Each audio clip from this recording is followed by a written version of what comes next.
Well, let's now talk to political journalist and author Gerard O'Coleman, who joins us from Paris this evening. Thanks very much for joining us again on RT International. You're in the French capital. What's the mood and atmosphere in the city right now?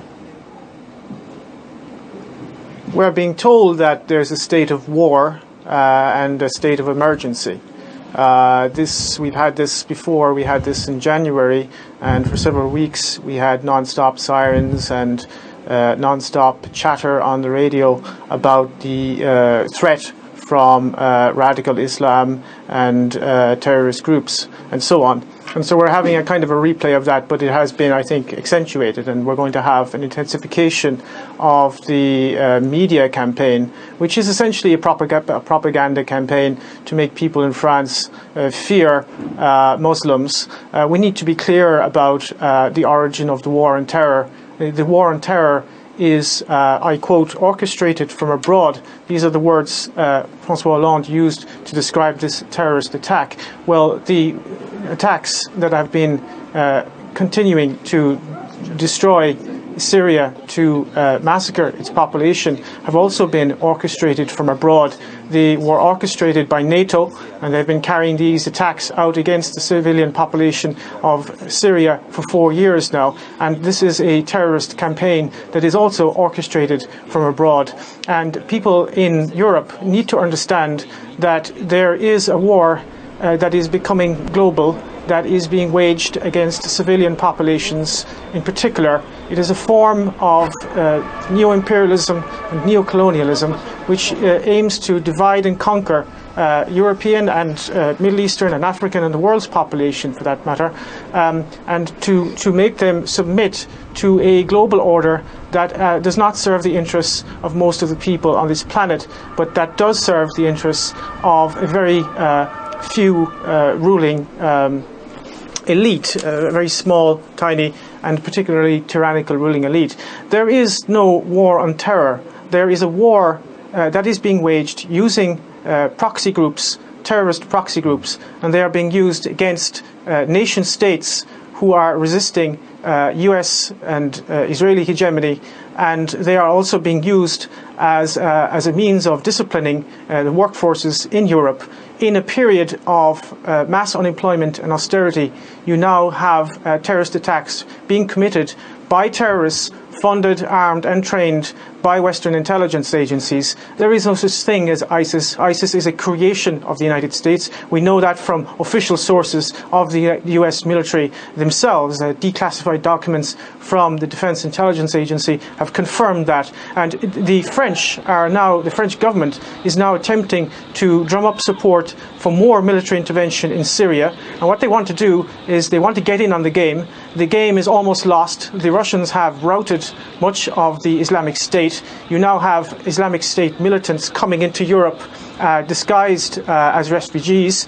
That will destabilize Central Europe, and the French government wants to get in on the game in Syria and prop up those so-called moderate rebels. There are no moderate rebels, of course, in Syria. There are Al-Qaeda and ISIS militants, terrorists who have been beheading people, eviscerating people, absolutely creating chaos and genocide right across the region, and this does not serve the Syrian people or anyone other than the Western corporate elites and their geopolitical interests. What do you expect France to do now in the light not only of Friday's terrorism, but 10 months on from Charlie Hebdo? It's not going to ease up on what it's doing, is it?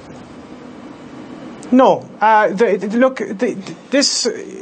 Much depends on how the French public will react. If they will, we are being bombarded now with a media propaganda campaign. There's this non-stop talk where we're told not to go out in the street. We're supposed to be fearful and keep quiet and so on. I think there is going to be a campaign against dissidents in France. They're very worried about the new media that has emerged in recent years, and they are very worried about the alternative media.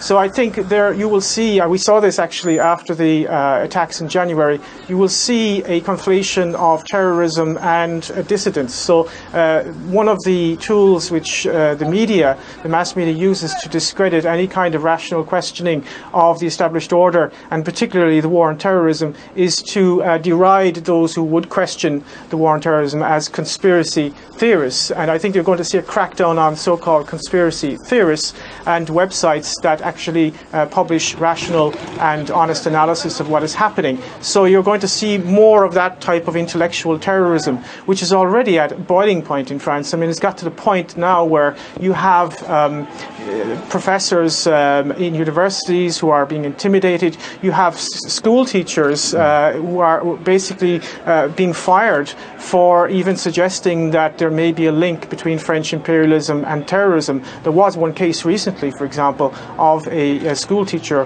who almost lost his job when he suggested there might be a link between French foreign policy and terrorism. So we are going through a period of deep intellectual terrorism.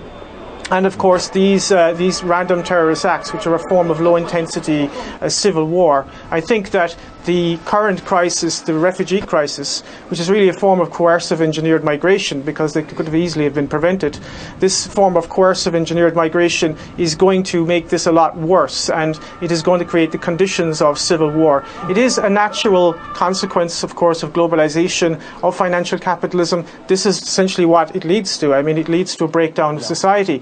And the only way in which they can kind of keep everybody down is by a policy of divide and conquer. So you're going to see a situation where you've got very much a Wahhabized working class in France. They're being Wahhabized by the allies of the French political elite, the Saudis and the Qataris. They're building Wahhabite mosques all over the place.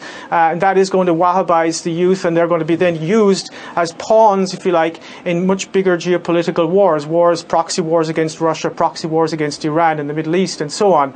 And that is going to create massive social unrest. It's going to divide working people against each other. And the only people who are going to actually benefit from this are the war contractors, the military-industrial media intelligence complex. So in whatever way you look at this, I don't know who exactly committed this attack and this atrocity, but the real people who are responsible, whether directly or indirectly or consciously or unconsciously, is the French government, because they have been complicit in terrorism in the Middle East and all over Africa.